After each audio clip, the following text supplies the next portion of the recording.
Robbie Savage's Premier League Team of the Season, who makes his 11 and who lands Player of the Year honours. The award season is almost among us, but who gets the nod from our man Robbie? Players around the country will be casting their votes for the Premier League Team of the Season, and their All-Star 11 will be revealed next month. Picking your side, when you can select your own team mates, is always a good talking point in the dressing room. If I was still playing, here's who would be getting my votes on the PFA forms circulated among the clubs. Apologies to Arsenal and Manchester City fans, but I can't find room for any of your players this year, although either club could still win the FA Cup. Maybe that's a reflection on a season which hasn't quite lived up to expectation at the Emirates and the Etihad. If you want to send me your alternative team of the season, by all means tweet me at RobbieSavage8 using the hashtag #teamofseason, but in the meantime, don't all rush at once to agree with my 4-3-3 formation and personnel. Goalkeeper, Kasper Schmeichel, Leicester.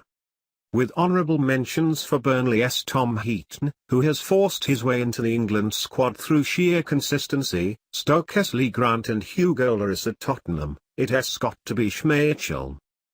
Not only is he the sole Leicester player who has lived up to last season's title miracle, I would argue he is the main reason why they have made it to the Champions League quarter-finals and they have managed to stay out of the relegation zone.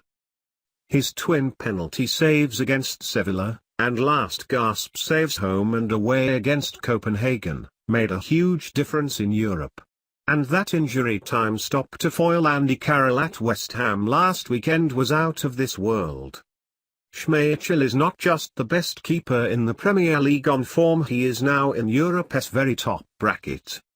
With respect to Kyle Walker, whose mobility down the right side has been a huge asset to Tottenham, Valencia's improvement has been startling. Some wingers cope better than others when they are converted from out-and-out attacking wide players to full-backs. United have tried several players at right-back in the last 3 seasons, but none has looked as proficient there as Valencia. Centre-back, Michael Keane, Burnley.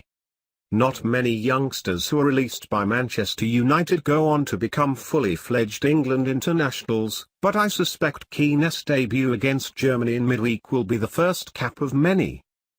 Commanding in the air, and decent on the deck for a big lad, he has been a rock at Turf Moor and a big reason why their home Premier League record has been so impressive. The big problem for Burnley, now that he has gained deserved international recognition, will be keeping hold of him. I suspect big clubs are going to come calling for him this summer. Centre-back, David Luiz, Chelsea. He makes the cut simply because he has proved so many people wrong, probably including me. When Chelsea brought him back to Stamford Bridge from Paris Saint-Germain for a tidy profit, I might add everyone thought he was an accident waiting to happen.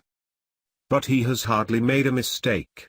Gary Cahill and Cesar Azpilicueta have been solid, too, but Luis has been a revelation.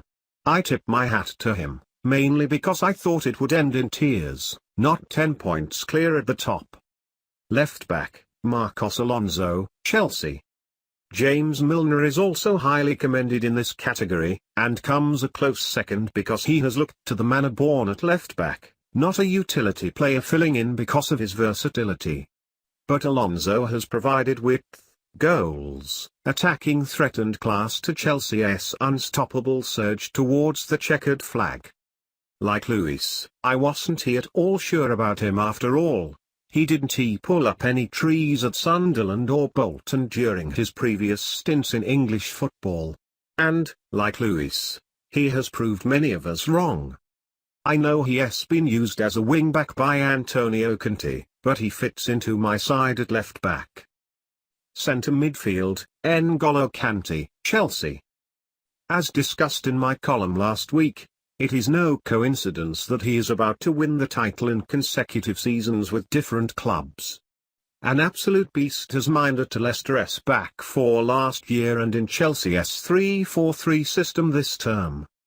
Left midfield, Adam Lallana, Liverpool.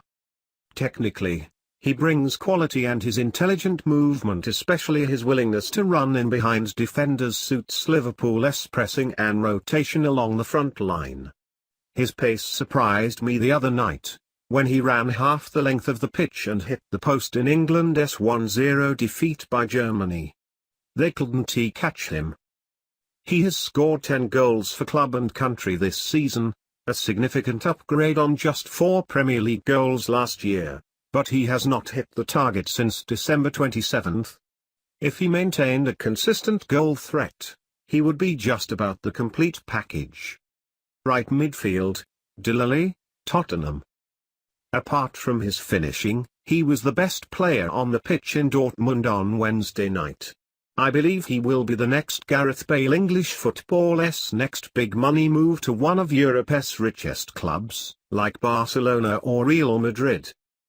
It's incredible to think Spurs only paid £5 million for him a couple of years ago, because he's already worth 15 times as much, and his value is rising fast. Left wing, Eden Hazard, Chelsea. Lots of Chelsea fans reckon he is their player of the season, not N'Golo Kante, and there is no disputing his contribution, 12 goals, plus assists. And he has been as much a joy to watch as he was a crushing disappointment last year.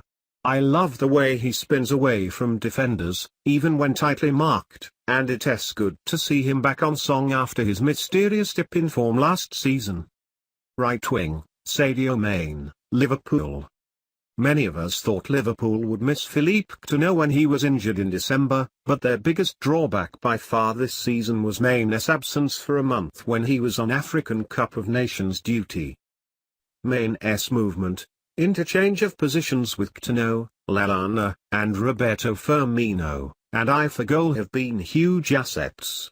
Before Christmas, I thought he might even fire Liverpool to their first title in 27 years, but they still have a fighting chance of a top 4 finish, which would be no mean achievement.